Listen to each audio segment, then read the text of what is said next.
On the phone, it's a pleasure to welcome back to the program Ian Millhiser. He is a Senior Constitutional Policy Analyst at the Center for American Progress Action Fund and the editor of Think Progress Justice. Ian, welcome to the program. It's good to be back. Thank you so much. So, Ian, this is going to be a particular. I mean, I guess every June we sort of feel this way, but this is going to be a. There's going to be, you note 7 big cases that the Supreme Court is going to decide in June, assuming that there's no extra special circumstances which push their decisions into July, that you write could change America. And I got to agree, we're facing some really hugely important cases. Let's start with recess appointments. What's the case and what are the implications going to be? Sure. So this is the Noel Canning case that's, gotten a fair amount of press. And the issue here is that several years ago, President Obama recess appointed several people to the National Labor Relations Board. And if you're not familiar with the NLRB has the exclusive authority to enforce much of our labor law. So your right to join the union, your right to organize with other workers, your right to complain about your work condition to other workers, your right, if you belong to a union, to have your employer actually bargain with that union and not just hold out and refuse to bargain. There's this whole group of rights that if the NLRB isn't able to operate, those rights cease to exist. So Republicans have refused for a while to confirm anyone to these NLRB seats. If no one was confirmed to these seats, the NLRB would shut down and all of these rights would stop functioning. All right, let me just stop you there. That's because you need a quorum on the NLRB, and basically what the Republicans were doing is akin to nullification, right? I mean, they did a similar thing with the Consumer Financial Protection Bureau. They don't have a problem with specific nominees per se. They just have a problem with the existence of the actual statutorily required entity. That's right. I mean, what they've done is they found a loophole in federal law where there's these union rights that conservatives typically don't like. There's this agency that they typically don't like that enforces these rights. And so they can't repeal all of these union rights unless they control Congress. But if they can prevent anyone from being confirmed to this agency, and if President Obama does, or whoever the president is, doesn't have the power to cut that off at the recess appointment, then it's like you had all of the union rights that have existed since the Roosevelt administration just stopped. So the punchline here is that there actually are now 5 confirmed people on the NLRB during one of the fights that eventually led to the nuclear option and the end of the filibuster for most nominees. 5 people were confirmed. So we have a stay of execution right now. But if the Supreme Court cuts off the recess appointment power, and it is likely to do so, I think the administration is probably going to lose this case, then come 2018, when these NLRB seats are up again, we're going to have this fight all over again. And if Republicans control the Senate, they're once again going to have the power to shut down all of America's labor law unless the president has the power to use recess appointments to cut that off. Now, with this case, I mean, is this deal with just the existence of recess appointments, or the mechanism, or the way that the administration interpreted their recess appointment powers? It is a surprisingly technical case. So the issue here is that the Senate was holding these sham sessions. Right. They're called pro forma sessions, where literally a single senator would show up, they'd hit the gavel once, say the Senate is now in session, they'd hit the gavel again, say the Senate is not in session, is no longer in session. And the argument was that if they held one of these sham sessions every 3 days, that was enough to defeat President Obama's ability to make recess appointments. So this doesn't, and it looks, so this doesn't strike down the concept of recess appointments. It just basically says that effectively, if if you control the Senate, there will be no recess. Pretty much, yeah. I mean, there's another rationale that's probably not going to prevail, but I think that what the Supreme Court's probably going to say is that whoever controls the Senate has the ability to, if they want, eliminate recesses, and in doing so, eliminate the recess appointment power. And so the real issue becomes, I guess, back in, 2018. It could. Oh, I see. So it's not just the NLRB, though, right? I mean, wouldn't this be subject to any?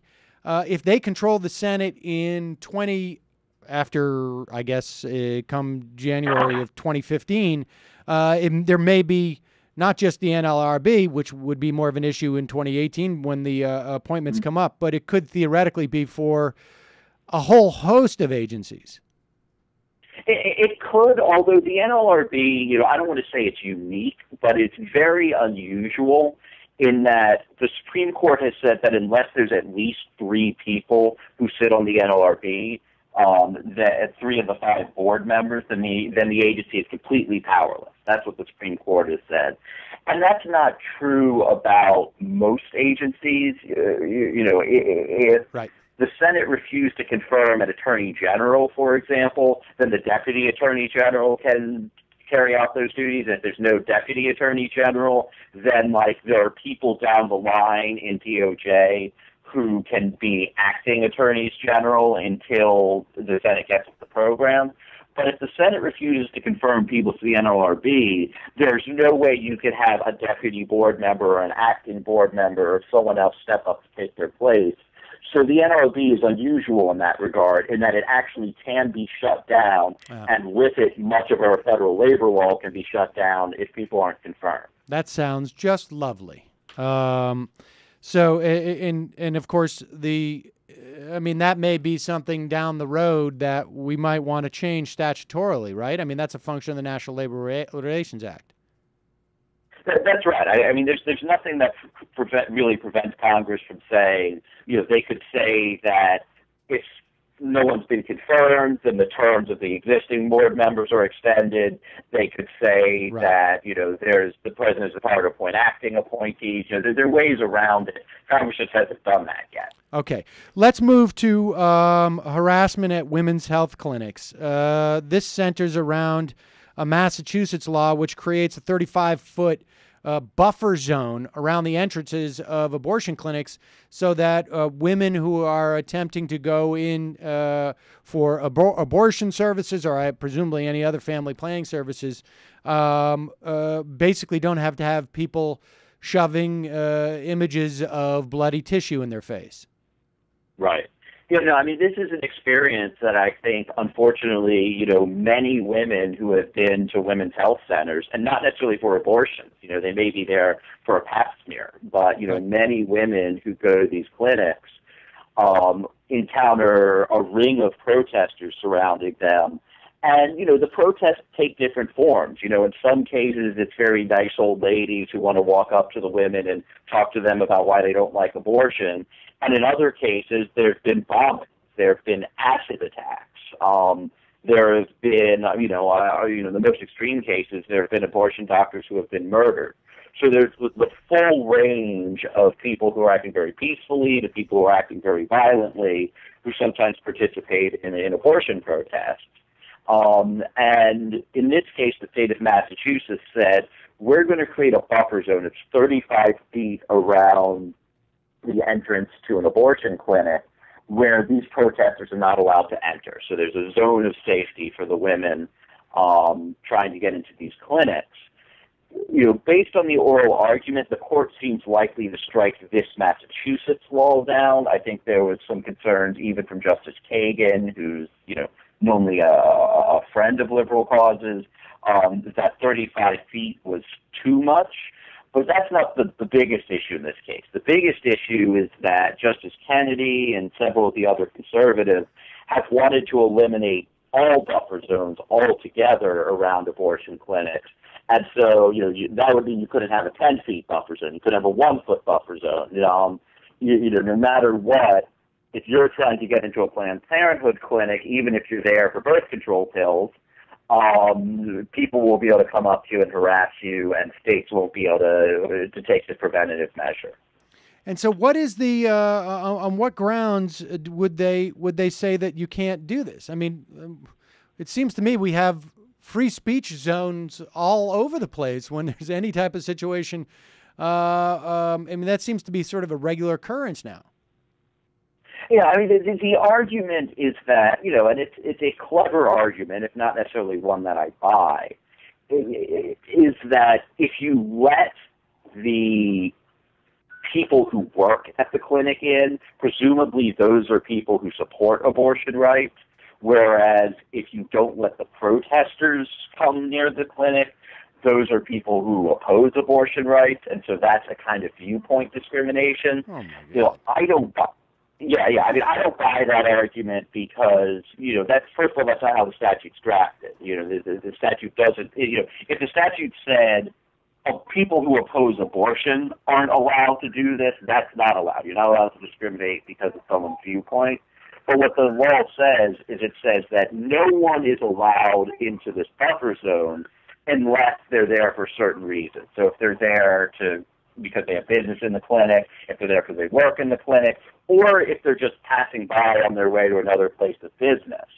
So it's not key to a person's viewpoint. You can be pro-choice, and if you're not someone with legitimate business in that clinic, you're not supposed to go into this buffer zone. Right, and theoretically, you could be anti-abortion and go in for a pap smear. Exactly. And there probably are women who oppose abortion who nonetheless patronize, I know that there are, who nonetheless patronize Planned Parenthood clinics and the like because they want pap smears and they want birth control as well.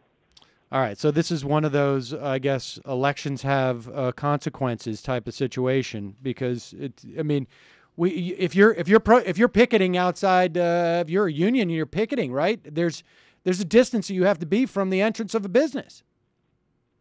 Yeah, I mean, it's not uncommon. I mean, there's even a case on point that's pretty close to being on point, dealing with protesters who would actually show up at the homes of the people they were protesting. So rather than protesting the business, they would show up and set up with a bunch of signs outside of someone's house. And the Supreme Court said that the First Amendment doesn't let you do that. So, our First Amendment gives us a right to, say what we want to say, not be discriminated against. But there are all kinds of examples where, something for entirely legitimate reasons, we're not allowed to say what we want to say in the exact location that we want to say it. I can disagree with President Obama all I want, but if I claim that I have the right to barge into the Oval Office whenever I want and tell it to its face, no, I don't have that right. The law can set reasonable limitations on where I can do things. Wow. That case just seems wacko to me. But let's move to public sector unions because, one of the cases that I think got very little attention and should have gotten a lot more, I guess this was now 2 years ago, was Knox v. SEIU. Right. And this is, tell us about this case and then tell us about how Harris v. Quinn sort of completes this project in attempting to really inhibit unions' ability to function in many respects. Right. So Knox placed restrictions on how unions can raise money, and especially for political purposes. But it also included this section that has very serious implications for many unions' ability to continue to exist. So, like, the way that the law works governing unions is that if you work in a unionized shop, that union has to represent you and has to bargain on your behalf, regardless of whether or not you are a member of that union. So, you can be a non-member in a unionized shop, and the union bargains so that you get higher wages too. They bargain so that you get better benefits too, and any job benefits that the union members get, the non-member also is entitled to that benefit. The union's not allowed to discriminate in that way. But if you just had that rule where the union has to bargain on behalf of its non-members and that was it, you'd have a huge free rider problem. If I'm a worker in a unionized shop, what's my incentive to pay union dues if I get all the benefits of being in a union, all the higher wages and all the increased benefits for free without having to pay the dues at all? And so, and let me just stop you here for 1 second. We should remind people, I mean, this should go without saying, but you're not in that situation unless the majority of the workers at that, whatever it is you're working at, that firm you're working at, have gone through a very extended process of petitioning to get elections, then having elections, withstanding all of the attempts by the management to influence those elections. So the elections have already happened. You're one of those people who didn't want the union. You don't want to join the union, but the union is representing you anyways. And so you got this free rider problem. All right, I just wanted to make that clear to everybody. Yeah, that's helpful. And I'll point out that, at least according to one study, unionization raises your worker wages by about 12%. So your wage is going to be 12% higher if you're on average, if you're in a union shop as opposed to if you're in a non-union shop. And like I said, the non-members get that too. But the price of them getting the benefit is that the unions are typically allowed to charge what are called agency fees.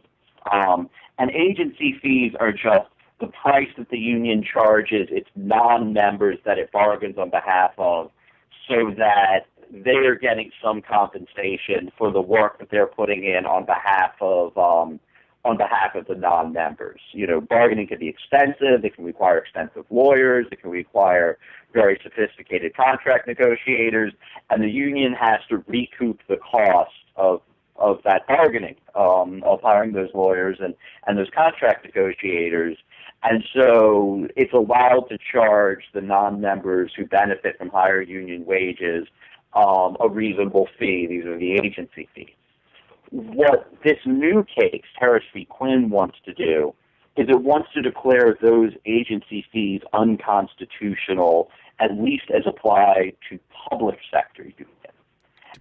There was language in the Knox case, the case we were discussing earlier, which hinted that the Supreme Court, or at least the 5 conservative justices, are very eager to do this.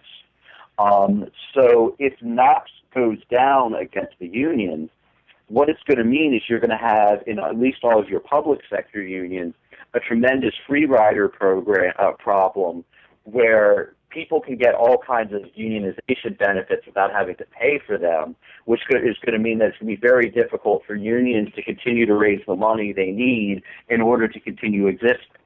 Right. It basically creates a death spiral for the unions, and we should say that to the extent that there's any unionization left in this country, it is primarily in the public sector. I mean, I think it's 7% in the private sector and significantly higher in the public sector.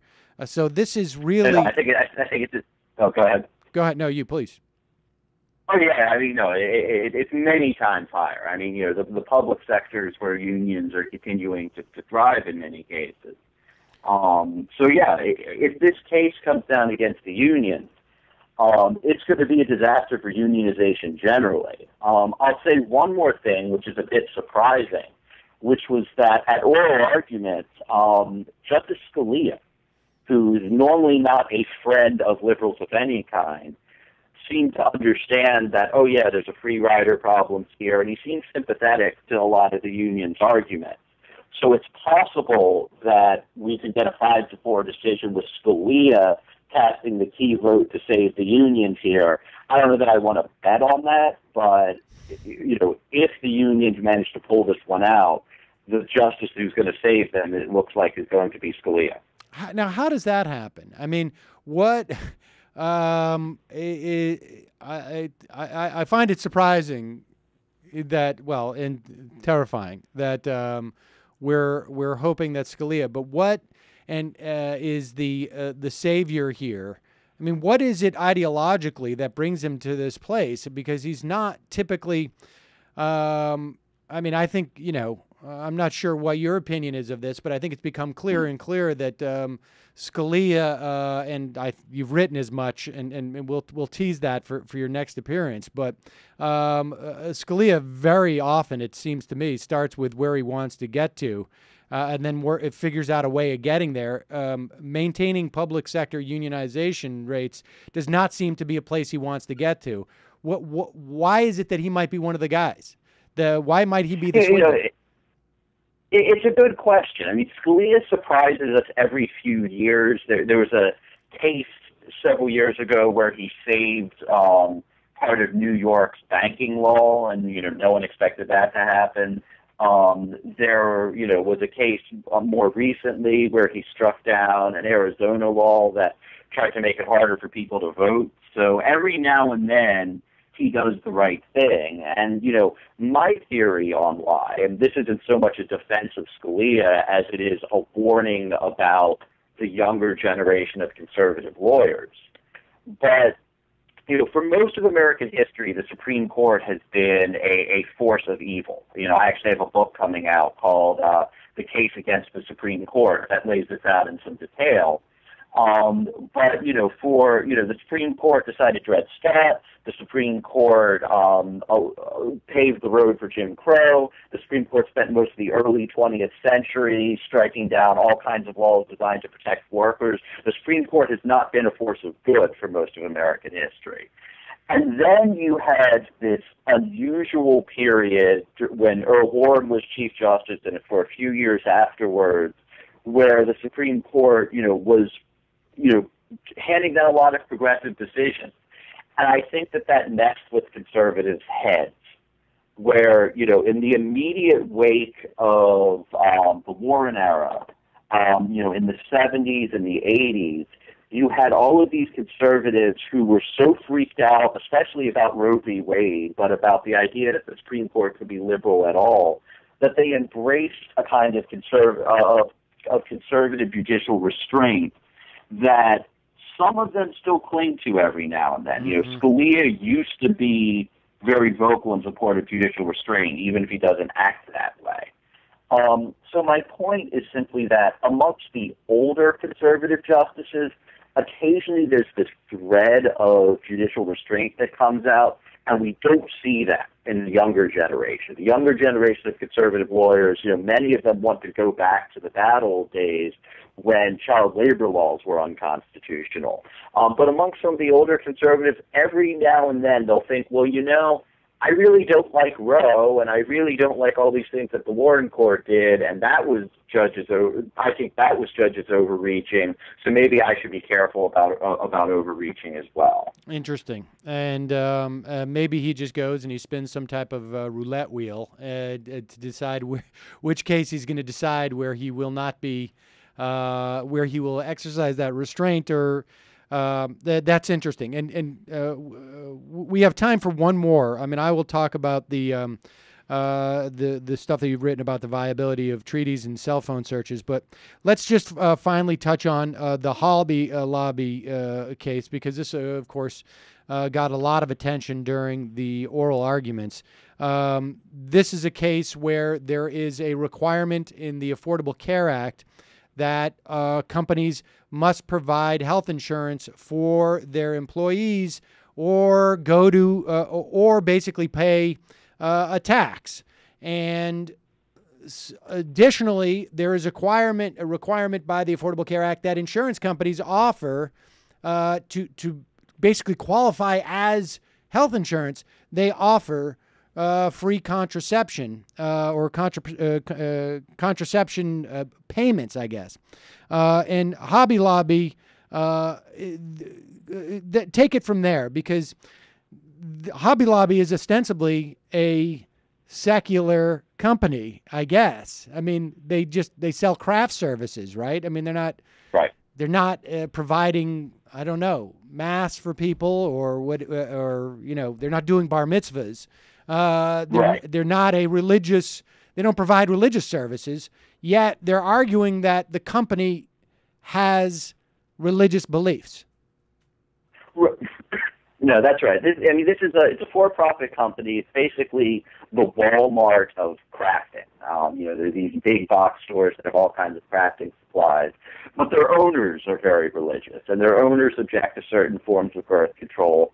And so their argument is that because the owners of the company have religious objections here, those religious objections should trump the federal rules requiring them to provide birth control to their employees.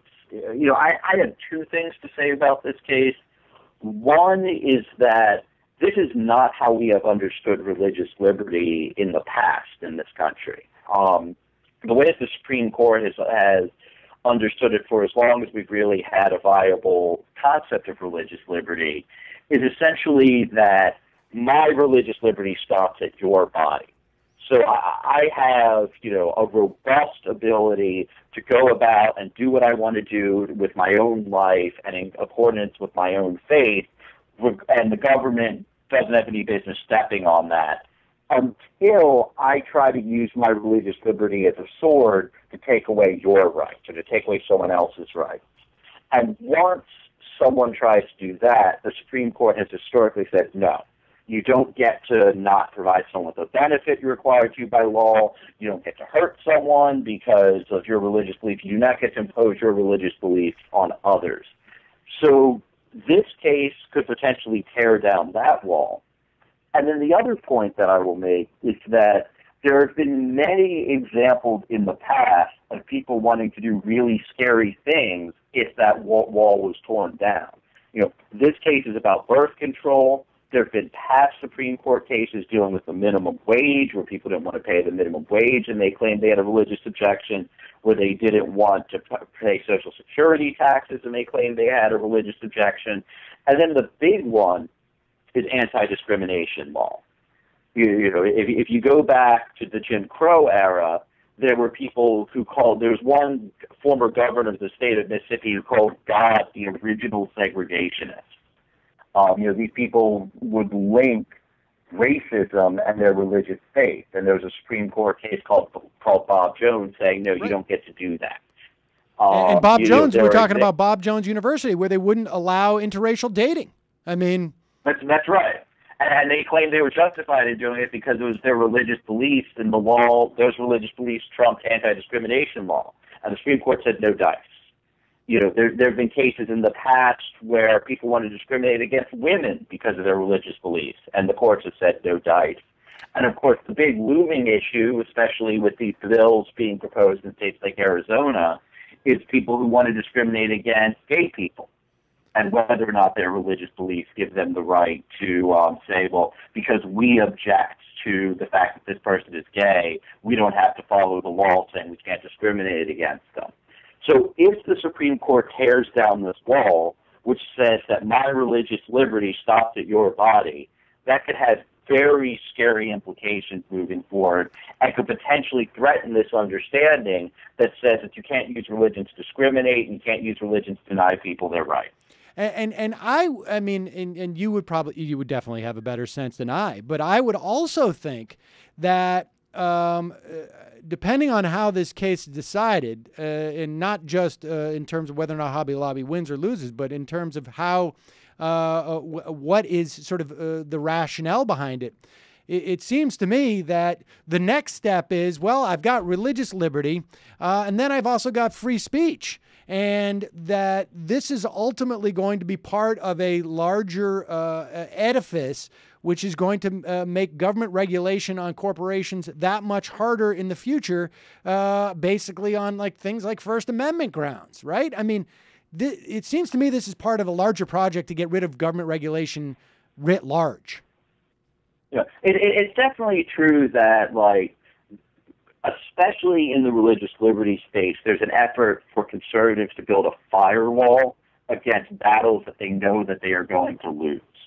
There was a document published shortly after President Obama took office called the Manhattan Declaration that laid this whole theory out in a fair amount of detail.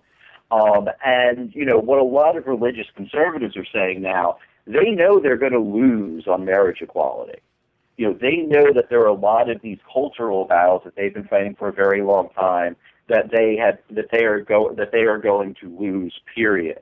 And so their strategy is to make them and their communities an island unto themselves, and make it so that when they lose these battles, the battles that they lose in the during the general course of our democracy, those losses don't apply to them. If there's a law saying that says that they can't discriminate against a gay person, that law won't apply to them. If there's a law in this case saying that they're required to provide contraception, that law won't apply to them. It's an effort to exempt themselves essentially from the functionings of our democracy. Ian Millhiser, we're out of time, but I want to have you back on when your book comes out. It sounds fascinating, and I will catch over due course. We will obviously be talking about these cases. We'll probably have you back in June when these are resolved in one fashion or another. But certainly we want to discuss your book as well. Thanks so much for joining us.